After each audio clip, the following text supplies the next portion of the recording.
Yash turned to 9.9. Into a 15. Woo!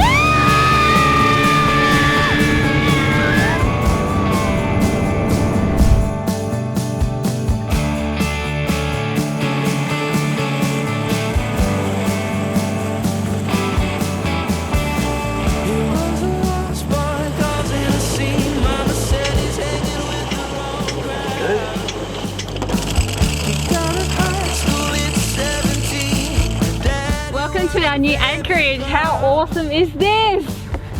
Hello Thailand!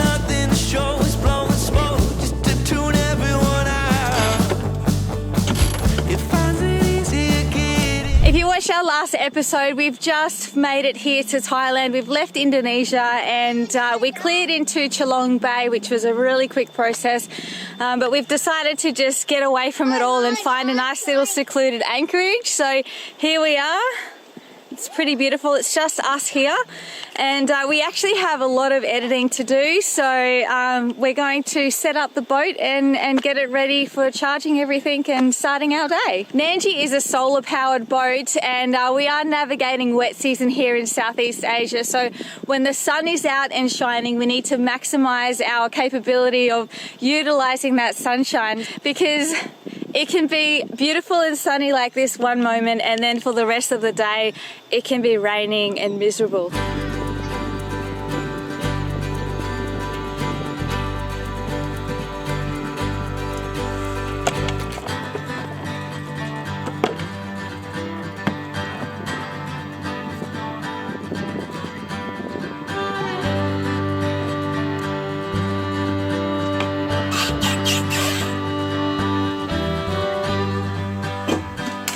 We use quite a lot of power on Nandji. We have our lights, our fans, we have an electric toilet, we need to run a navigation gear and also navigation lights, and on top of all of this we are content creators as well, so we're constantly charging our cameras. We use our laptop every day, then we have iPads and speakers, things like torches that need to be constantly charged as well. So it is quite a lot and it's hard to manage sometimes on a small sailboat, but we've worked out a great little system that works for us. On days like today when the sun is just absolutely beating down, it's great for Nandji to charge up our batteries, and when the days are like this, we're generally full again by lunchtime, 1 o'clock, after all the power that we've used through the night. And we charge Nandji up by solar, and the most efficient panels that we have on board Nandji is the 3 flexible panels that we have on the bimini. Each one of these panels is 180 watts, and when the sun's beaming like this, you get around 8 to 10 amps intake.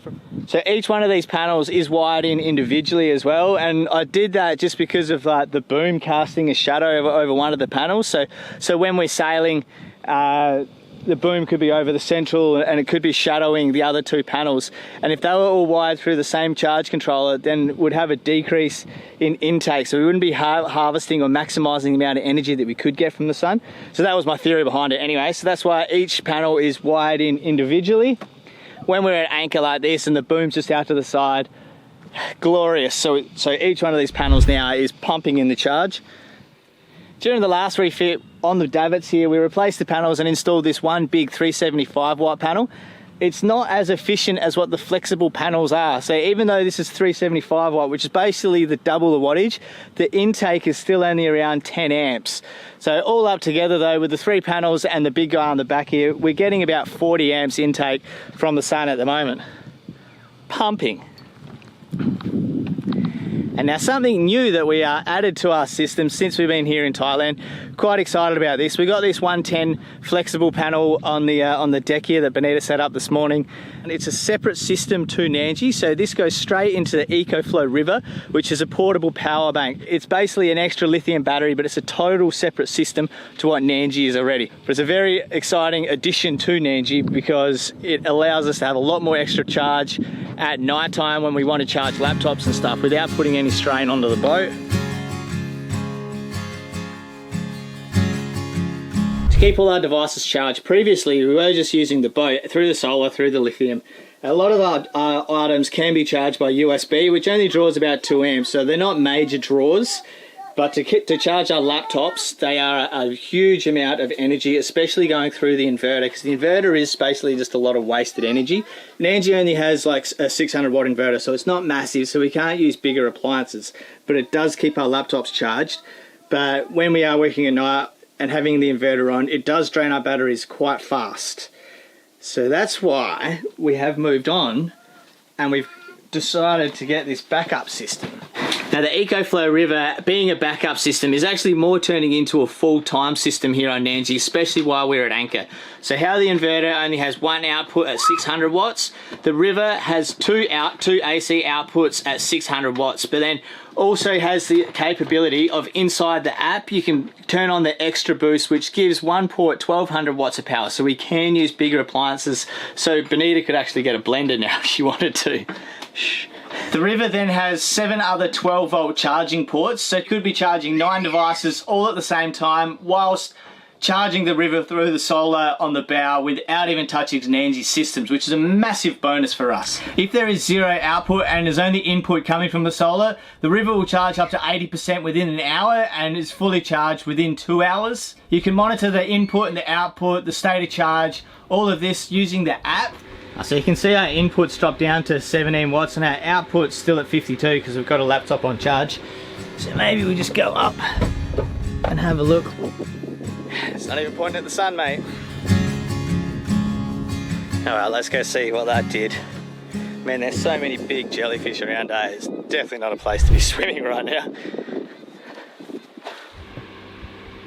Look at that, input back up to 72 watts. So as long as that panel's facing the sun, you can pretty much got at least 70 watts input, and the laptop's got 50 watts going out. So we're already charging that and charging the laptop. So we're gonna have power in the bank for tonight when Benita wants to work. And we're charging the laptop already for I can work. I guess technically, now that we have 2 laptops charging, we should be able to double our output of videos. But the days aren't doubled in time. And the child isn't easier.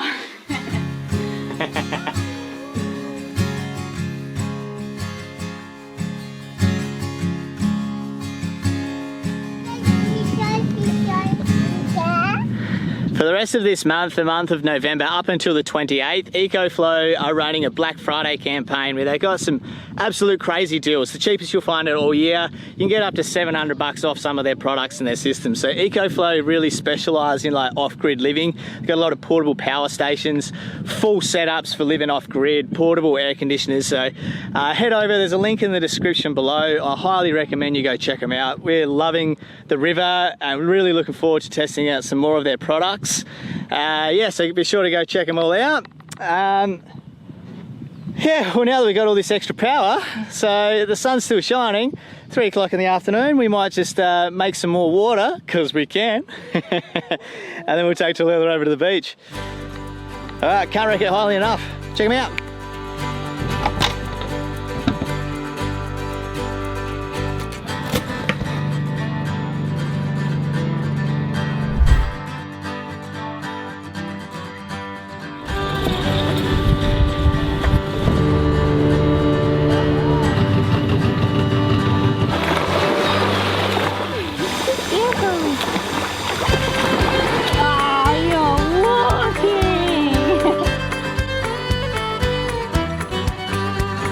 It's all about more power in this episode on Nandji. And while we've boosted up the battery banks, got more solar, got more power for Nandji, I feel like Flubber's going a little bit slow, and I feel like Flubber needs a bit more power.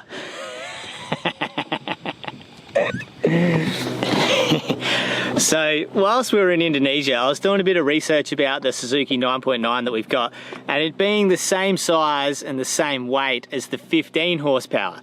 So I figured there should be a way of being able to upgrade that 9.9 into a 15. And so since we're back here in Thailand, I went into the Suzuki Marine dealer there, and after a bit of back and forth, I think more they were just trying to cover it up, the fact that you couldn't do it because I guess a 15 costs an extra $500 or $600 than what the 9.9 does. But after a bit of back and forth, and I thought maybe it just needed a bigger carby, just more fuel, more air, or something like that. I thought it'd be something pretty simple to change over, and it turns out it actually is quite simple to change over. So there's I guess it's called a governing plate or some sort of gasket between the carburetor and the block. And so you just need to change that over and you got more power. Oh, Tim the Toolman would be loving me right now. So we're going to pull apart this this gasket. It's only like 10 bolts, so hopefully this is actually pretty quick and easy. And then Flubber is going to fly. Are you going to make Flubber fly? With this we are, aren't we? You going to make Flubber fly? This one? Yeah. Thank you. You want to give that one to Dad? Thank you. Yeah, we'll get helping. So this here's the air intake on the front of the carby. So we get this off, take the carburetor off, and then the plate is just behind that block there. It looks like it's just these 6 bolts there. We'll just pull things apart and get into it, and hopefully it's just a straight swap, and we're flying. So that's the carburetor off. So you gotta get in behind this. Just take this off.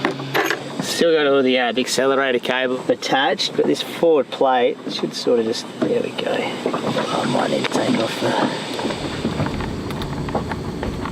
I just hope the outboard works after this. I will admit, I am pulling a few more things off than I thought. Just in water, mind you. Out in the middle of nowhere. Look out, the toolbox is coming. It's elevated. Should be right. Should be right. There we go. Alright. Okay, there it is. So that's what we're changing. You gotta just take this plate out. Oh, like that. This one in. Put it back together. Oh, it's all going back together. I guess the big thing is now that we need to be cautious of is just over RPM, because we might need to put a bigger prop on it, or just more of a pitch on the prop. But first we just put it together and test her out. I guess the reason why I wanted to boost it up a bit is it's all good with 2 of us. We get on the plane, no worries. 3 of us, sometimes you have to lean a bit forward. If we have the big fuel tank in and that's full, kind of makes it a bit harder to get all of us up on the plane. And then especially when we go do food shopping or fuel shopping, there's just no getting on the plane. So that's why I wanted a bigger 15. So when the boat and tender is totally loaded up with a heap of fuel, heap of food, us humans, a dog, another human, however many people we can get, we can plane and we can fly. So that's the idea behind it. It's not just me wanting to go faster. Or is it? All right. The moment of truth. Let's see.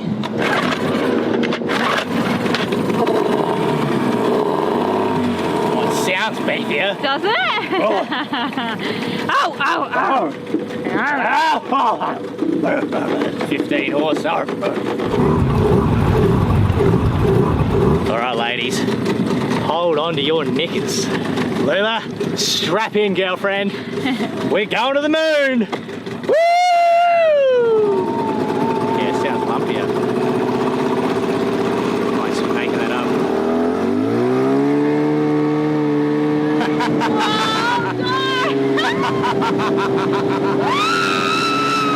That was just instant, eh? Yeah, look at us go. Yash turned a 9.9 into a 15. Woo!